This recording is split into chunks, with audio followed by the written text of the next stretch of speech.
Bienvenue à tous sur le plateau d'El Janoubia TV, bienvenue dans ce nouveau numéro de l'émission L'Entretien. Cette fois-ci, j'ai le plaisir d'accueillir Ghaleb Bencher. Vous êtes islamologue et vous avez contribué largement depuis tant d'années maintenant en France à enseigner un petit peu ce qu'est l'islam et à des musulmans et à des non-musulmans qui l'ont découvert à travers notamment votre émission à la télévision, celle que vous animez, qui s'appelle Islam sur France Télévisions. Bienvenue, Ghaleb Bencher, et merci. Merci de m'accueillir. Marhaba bik. Merci, shukran. Alors, justement, à partir de ce que je viens de dire, on peut dire que vous êtes un expert, parce que vous travaillez aussi beaucoup sur le terrain, de cette évolution de l'islam en France, disons depuis les années 80, fin des années 80, à nos jours. Et vous avez vu cette évolution, vous avez vu cette transformation, vous avez vu comment les choses sont devenues. Quel est votre premier bilan ? Alors, vous avez évoqué ce titre d'expert, on le dit généralement pour le spécialiste, mais ça peut valoir pour l'expert et celui qui sait presque tout sur presque rien par définition. C'est son champ de compétences se restreint de plus en plus. C'est vrai que d'abord comme citoyen, et peut-être on peut ajouter aussi comme acteur, et avec un cours de vie qui se prolonge encore un peu sur ces 3 décennies, il y a eu une réelle évolution. Mon regard risque d'être sévère si nous sommes arrivés à ces situations d'action violente, de terrorisme, où le vocable islam lui-même est devenu anxiogène, synonyme d'épouvante, et notamment en France et par-delà en Europe. Il y a certes des raisons dites extrinsèques et des facteurs endogènes aux faits islamiques, mais en ce qui concerne la France, et c'est là où mon appréciation risque d'être vraiment sévère, c'est peut-être parce que nous avons délaissé le terrain et qu'il n'y a pas eu suffisamment d'hiérarques musulmans compétents. Le nous, c'est qui le nous ?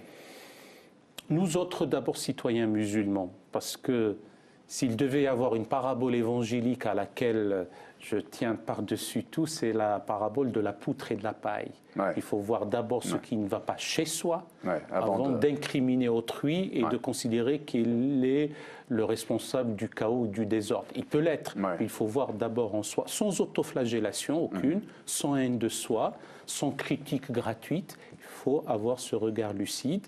Donc le nous, vous avez raison de le dire, c'est nous autres citoyens musulmans, ou résidents, parce qu'il se trouve aussi qu'il y a des résidents dans ce pays, ou ceux qui sont de passage. Et il y a eu malheureusement un manque de compétences, un manque de sérieux, une course à la représentativité pour jouir d'une certaine notabilité. Et est-ce que vous pensez, alors j'allais vous demander à votre avis qu'est-ce qu'il aurait fallu faire, mais j'ai envie de vous demander plutôt à votre avis qu'est-ce qu'il faudrait faire aujourd'hui ? Alors il y a le cas idéal et malheureusement les contraintes, les contingences du moment. Le cas idéal eût été, j'utilise vraiment le conditionnel seconde forme, que des hommes et des femmes sérieux, instruits, compétents, intelligents, et j'entends par là l'intelligence du cœur et de l'esprit, cette hybridation de l'intelligence, puissent prendre en main leur propre destinée, avoir, j'ai parlé d'hiérarques, mais aussi d'imams, de mouftis, de cheikhs, d'intellectuels, de théologiens, de philosophes. Donc il y a là la formation du musulman avant tout, plus une compréhension de qu'est-ce que c'est que la citoyenneté, qu'est-ce que c'est que l'implication dans une société sécularisée, qu'est-ce que c'est que vivre dans un État sous la voûte commune de la laïcité. Donc prendre à bras le corps ces questions épineuses, les questions de l'heure, les questions de modernité, les questions de valeurs dites de la République, parce que là aussi il faudrait préciser les choses. Ça n'a pas été fait. Nous avons manqué aussi d'institutions. Alors les institutions, ce n'est pas que les citoyens qui les font. Ils peuvent même vouloir et être tous d'accord pour les faire, pour les avoir, mais il y a quelqu'un qui s'appelle l'État qui va dire oui, non, et qui mettre dans ces institutions. Alors vous avez tout à fait raison de dire qu'il n'incombe pas aux citoyens seuls, aux AUX, d'avoir ces institutions sur lesquelles je reviendrai. Il se trouve simplement qu'on est dans une situation paradoxale. Ouais. Un État laïque n'a pas à se mêler des questions cultuelles de quelque religion que ce soit. C'est par la loi. Il y a une séparation de l'Église et de l'État, ou des Églises et de l'État. Donc la désintrication entre la politique et la religion fait en sorte que les pouvoirs publics ne peuvent pas se mêler, ne peuvent pas s'immiscer, ils ne peuvent pas ériger donc des institutions. En même temps, bon, je fais du macronisme maintenant, il faut bien que ces pouvoirs publics puissent avoir des interlocuteurs privilégiés. Il est légitime que le ministre des Cultes puisse avoir en face de lui un partenaire. Et donc, pour produire ce partenaire-là, et en parlant donc d'institutions au pluriel, j'en vois pour ma part deux types.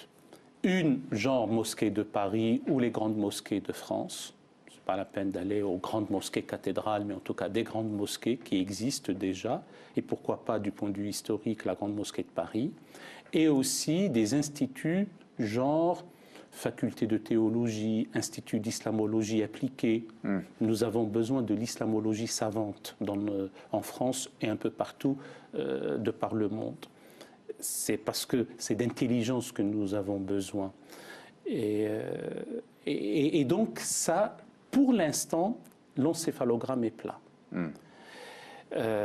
Parce que si ces institutions-là étaient présentes, et elles avaient existé, ou du moins celles qui sont présentes avaient joué bien leur rôle, avec des symposia, des colloques, des congrès, des conférences, des séminaires. Il y a eu des années de conférences, Ghaleb Bencher. J'ai l'impression qu'il n'y a eu que ça de conférences.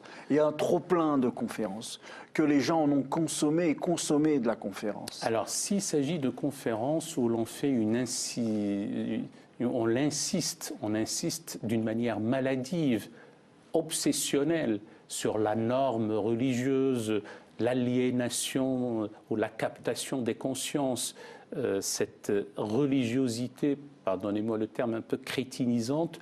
De ce point de vue-là, il y a eu effectivement de nombreuses conférences et nous voyons le résultat. Il y avait aussi quelques conférences, je ne voudrais pas paraître dédaigneux, qui ont un peu ronronné dans le domaine du dialogue interreligieux.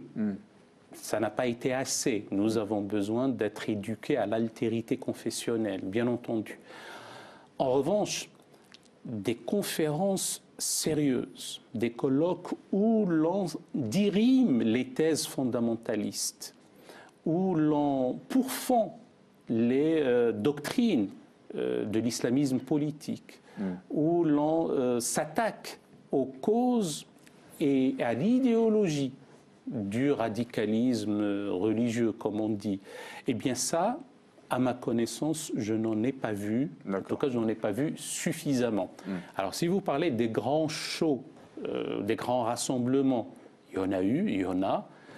Dans certains cas, ça ressemble beaucoup plus à la foire. Ça me fait rappeler la foire de Rocade. Donc, bon, et on vend, on achète des choses, et puis telle ou telle conférence, on harangue les foules, et on en reste là. On est dans une rationalité fermée, si je puis dire. Or, il est temps peut-être de sortir de cette raison religieuse, la pensée magique, la superstition aussi. Nous avons besoin de ça véritablement. Pour respirer, on a besoin de ça comme on aurait besoin d'oxygène. Alors, vous pensez que c'est en train de se faire, là ? Qu'il se passe quelque chose. Alors voilà, l'actualité aujourd'hui en France, il suffit de lire les journaux, il y a toujours un article sur l'affaire Ramadan, et avec lui, ça entraînerait. Alors bien sûr, on verra qui a fait, qui n'a pas fait. Donc la justice dira ce qu'elle aura à dire, bien évidemment. Mais on a l'impression qu'il y a la fin de quelque chose, et donc le début d'autre chose. Oui, ce que vous dites là me fait rappeler la citation d'Antonio Gramsci, quand il dit « Lorsque le passé se meurt et le futur n'est pas encore advenu, c'est dans le clair-obscur que peuvent surgir les monstres ». Et Goya fait peur, dit, ça fait peur. On ne sait pas. Ouais. Et Goya dit le sommeil de la raison produit des monstres. Donc il ne faut surtout pas, dans cette période-là, que l'on abdique sa raison et son intelligence. Alors qu'est-ce qu'il faudrait faire dans cette période-là, selon vous? Alors, il y a une prise de conscience, c'est facile de présenter les choses comme ça. L'épreuve a été difficile. Nous autres musulmans, je ne me réfère pas exclusivement à la confession, je parle aussi comme citoyen. La composante islamique de la nation française a pâti non seulement des attentats qui ont marqué l'annus horribilis de 2015 et d'autres, mais aussi elle pâtit d'une situation de tension, de friction avec le reste aussi des composantes de la nation. Est-ce qu'il faudrait pour cela brosser un tableau noir? Non, parce que l'épreuve peut être salvifique. La crise est salvatrice, pour peu qu'on sache prendre les décisions qu'il faut. Donc votre question, qu'est-ce qu'il faut faire? Il se trouve qu'entre-temps, on a un président de la République qui a envie de structurer l'islam de France. Alors là, déjà, bon, d'autres l'ont dit, le fera-t-il? Nous verrons. On est toujours dans le même paradoxe, c'est que l'initiative vient des pouvoirs publics et je demeure, dans ce que nous avons dit, par rapport à ce que nous avons dit au début de notre entretien, convaincu qu'il n'incombe pas au pouvoir public, ni au président de la République, ni au ministre chargé des cultes, donc le ministre de l'Intérieur, d'aller structurer, organiser un culte quel qu'il soit. Et en même temps, je comprends qu'ils aient besoin d'avoir donc ces interlocuteurs-là. Maintenant, l'initiative est venue de sa part. J'ai envie de la comprendre comme étant une catalyse, jouer le rôle d'un catalyseur. J'emprunte la métaphore à la chimie. Quand vous avez une réaction chimique, vous avez les réactifs, vous avez après les produits, et parfois on a besoin d'un catalyseur pour favoriser la réaction. Et donc, les temps sont mûrs pour que toute une génération de jeunes pousses, d'universitaires, d'hommes et de femmes responsables, vierges, j'allais dire, par rapport aux petites affaires, les petites entourloupes. C'est important, ça? À mon avis, c'est important. Alors ça voudrait dire de nouveaux visages. Et de nouveaux visages, ou du moins, même s'ils n'étaient pas si nouveaux que ça, au moins ceux qui n'avaient pas trempé dans les questions du business, des affaires, de le halal, enfin, tout le marché qui a émergé autour de ce qui est licite ou de ce qui n'est pas illicite, le pèlerinage, etc. En tout cas, ceux qui ont cherché coûte que coûte, j'ai utilisé le terme de notabilité en parlant simplement d'islam. Donc cette génération-là, et aussi en passant le relais, parce qu'on ne peut pas créer comme ça ex nihilo. Donc ceux qui étaient là peuvent passer le relais pour qu'il y ait ce sens des responsabilités, banaliser, harmoniser, pourquoi pas, mais en tout cas banaliser l'élément islamique en France. Et moi, j'ai beaucoup dit, alors je vous le dis aussi à vous, Ghaleb Bencher, est-ce que les musulmans ont tant besoin que ça de représentants? Non. Alors, aussi étonnant que ça puisse l'être, non. Parce qu'il pourrait tout simplement dire au président, écoutez, c'est bien beau, c'est bien gentil, mais on n'en veut pas, non. C'est vous notre représentant, finalement. Alors, justement, le non catégorique, c'est qu'on se méprend sur le terme ou sur le verbe représenter, représentation, etc. Dans un État laïque, dans une société sécularisée, ouverte au sens de Karl Popper, ouverte, démocratique, les citoyens sont représentés politiquement, rien d'autre. Et donc les citoyens musulmans, s'ils doivent être représentés, ils ne peuvent être représentés que par leurs propres élus. D'ailleurs, à ce jeu-là, il vaut mieux que le collège électoral soit conforme au collège électif, même si ce n'est pas par l'abord confessionnel qu'on joue à la représentation. Et la représentation nationale, en tout cas au moins en théorie et en droit, elle n'est pas là pour laisser une coloration confessionnelle pour les représentants du peuple. La réalité est peut-être un peu plus complexe. Mais en tout cas, en droit, non. Donc les citoyens français de confession islamique ne peuvent être représentés que politiquement et par leurs propres élus. Ceux qui sont résidents se réfèrent à leur propre consulat, à leur ambassade, à leur légation. Ça, c'est une autre affaire.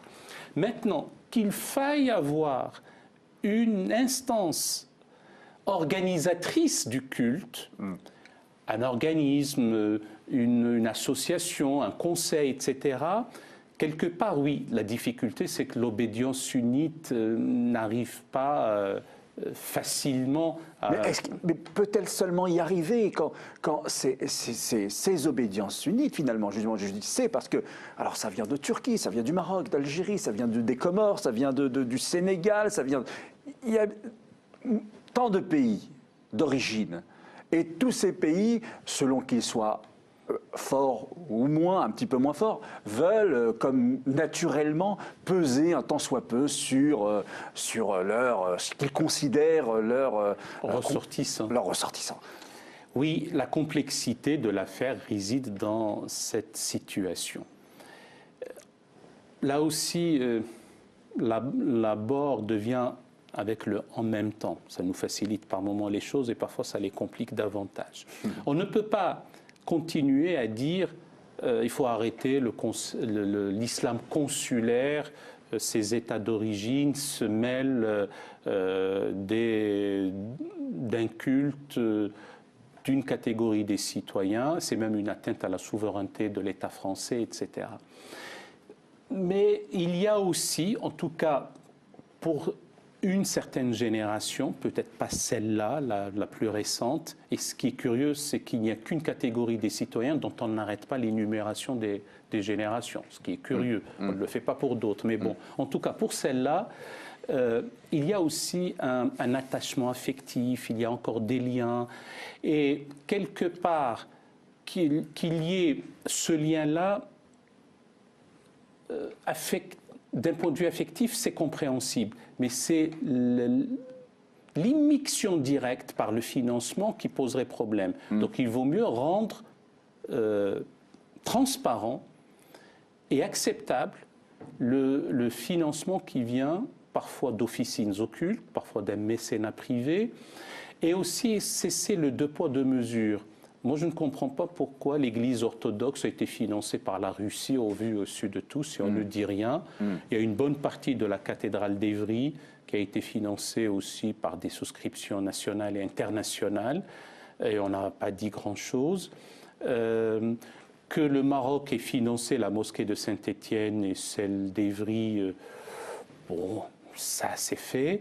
Maintenant, je pense qu'il faut peut-être soit laisser place à plus de transparence, et que la Cour des comptes puisse vérifier véritablement qui fait quoi et d'où viennent ces financements. Il y a toujours le vieil adage qui dit que celui qui rémunère l'orchestre choisit la musique. Donc il y aura toujours des conditions. Moi, je n'ai jamais vu quelqu'un financer sans en tirer profit. En tout cas, c'est rarissime.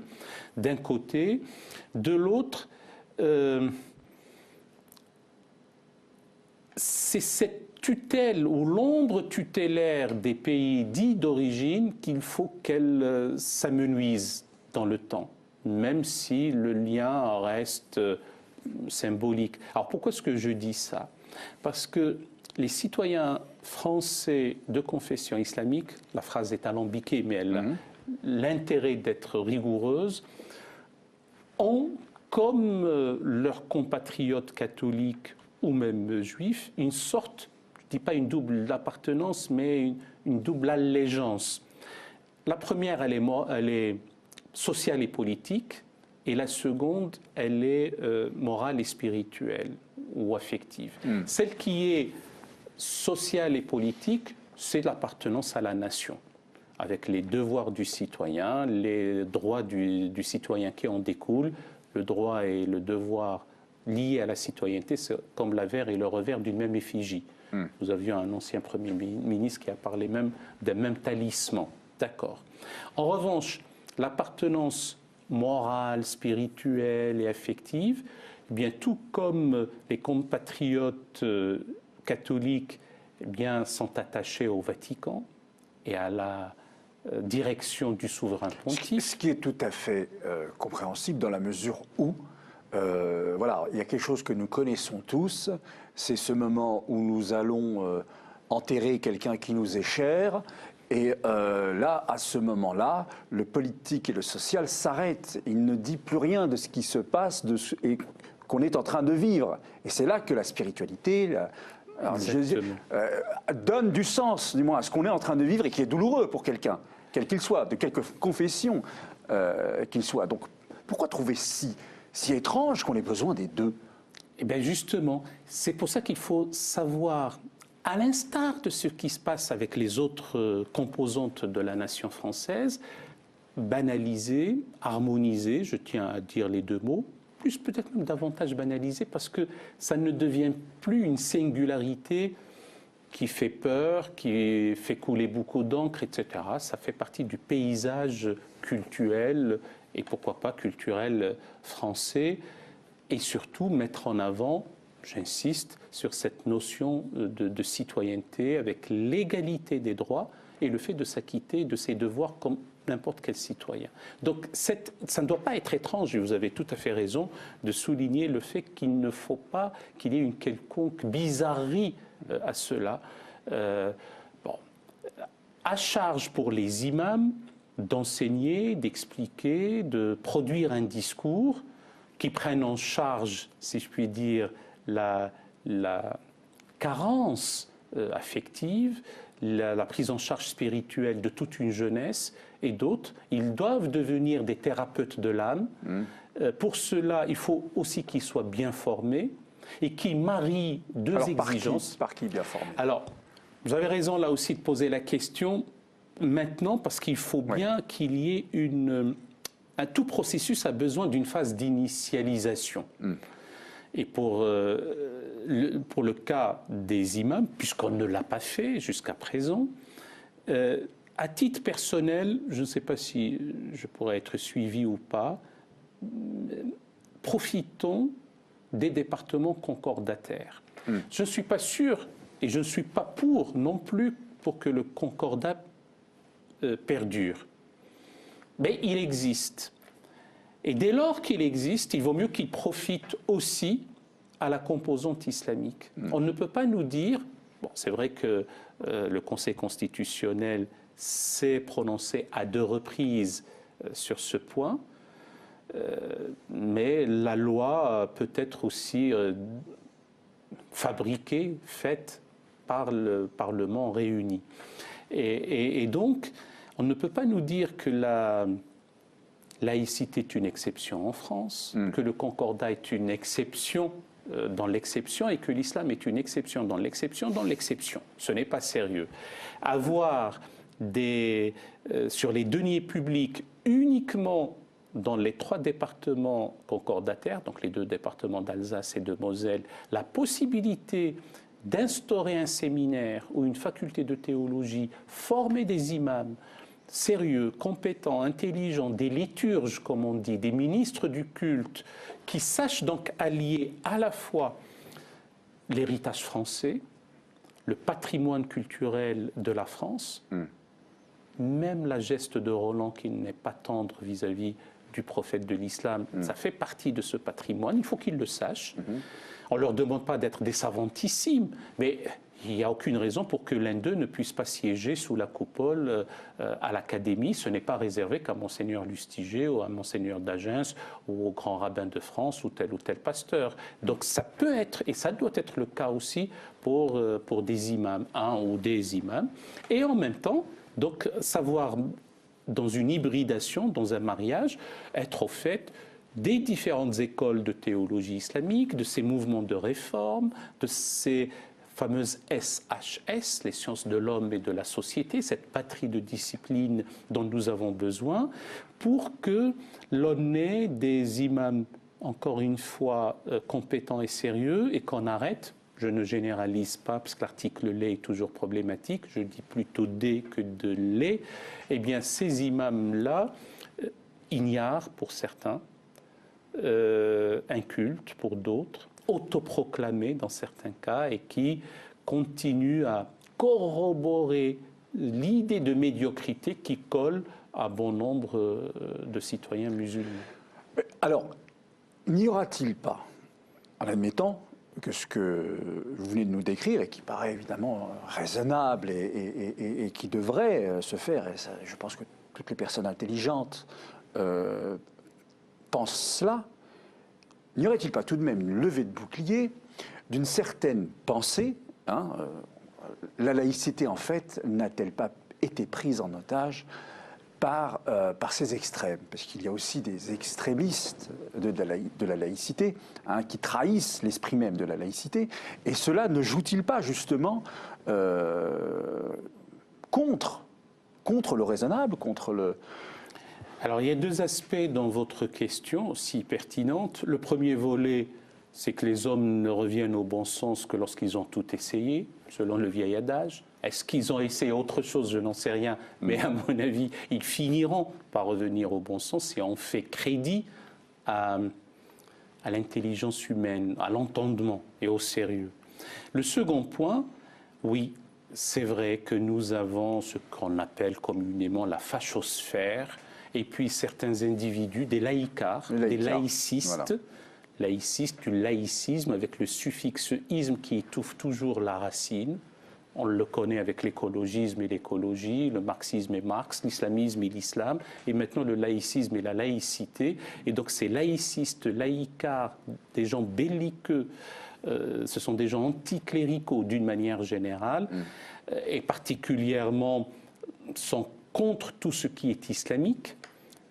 J'ai pour habitude de dire qu'ils sont plus qu'islamophobes, ils sont mis-islamiques, du préfixe mésos qui veut dire haine, détestation et hostilité, alors que l'islamophobie, ça peut renvoyer à une simple peur. Donc c'est tout le débat sur les mots, on pourra peut-être l'aborder une autre fois. Et donc ceux-là prennent en otage effectivement la laïcité et la trahissent son principe, parce que la laïcité est un principe de neutralité, un principe juridique. Et un principe juridique, certes sous-tendu par un corpus de valeurs, mais en tout cas, c'est un principe juridique de liberté. La liberté de croire, de ne pas croire, voilà. De pouvoir changer aussi de croyance. On oublie de... Voilà, mais parce que dans liberté de croire ou de ne pas croire, il y a quand même liberté de croire. Je veux dire, La liberté de croire, de ne pas croire, d'avoir des convictions garanties. Il y a cette phrase un peu alambiquée que je dis souvent, c'est la loi qui garantit le libre exercice de la foi aussi longtemps que la foi ne prétend pas dicter la loi. Parce que dans une société là aussi plurielle, composite, multiconfessionnelle, ouverte, sécularisée, démocratique, on ne peut pas venir se prévaloir de ses propres référents et les imposer à autrui. Ouais. Donc on a la garantie et la liberté d'exercer un culte, d'avoir une foi, pour peu qu'on ne l'impose pas à ses semblables et qu'on trouve un modus vivendi de bonne intelligence pour pouvoir vivre ensemble. Et dans ce point de vue-là, la laïcité garantit ce que d'aucuns appellent la cohabitation des sacrés. En réalité, nous avons besoin aussi, cette fois-ci de nous et au-delà simplement des musulmans, nous autres humains, nous semblables, hommes et femmes, d'investir intellectuellement la laïcité qui n'est plus ce concept autosuffisant. Si je dis laïcité, les gens mettent derrière le mot autant de définitions qu'ils perçoivent la réalité complexe avec le fait religieux. Et pour preuve, c'est qu'on éprouve le besoin de lui accoler une épithète, un adjectif. Alors, on a ceux qui parlent de laïcité positive, ouverte, bienveillante, et inclusive, tolérante, ce qui sous-entend ce que les grammairiens appellent des antonymes, c'est-à-dire fermée, négative, exclusive, malveillante, intolérante et que sais-je encore. Or, il se trouve que dans certains cas, étonnamment, les adjectifs affaiblissent le substantif. Si je dis démocratie participative, ce n'est pas la démocratie tout court. Et si je dis justice sociale, il ne s'agit pas de la justice tout court. Et parfois, quand je dis à quelqu'un « je t'aime bien », ce n'est pas du même ordre que je lui dis « je t'aime tout court ». Le fait d'ajouter revient presque à diminuer. Tout à fait, et de ce point de vue-là, pour la laïcité, nous avons besoin simplement, lorsqu'on dit laïcité, on comprend qu'il ne s'agit pas de la religion de ceux qui n'ont pas de religion. on comprend que c'est un concept sans contenu doctrinal, que ça n'a pas une épaisseur idéologique, que ce n'est pas il n'y a pas derrière une densité là aussi idéologique ou doctrinale qui rivalise avec les doctrines, les idéologies et les pensées religieuses dont elle est censée réguler la cohabitation. Merci beaucoup, Ghaleb Bencher. Merci. Eh bien voilà, je vous dis à bientôt pour un nouveau numéro de l'émission L'Entretien sur Al Janoubia TV. Au revoir.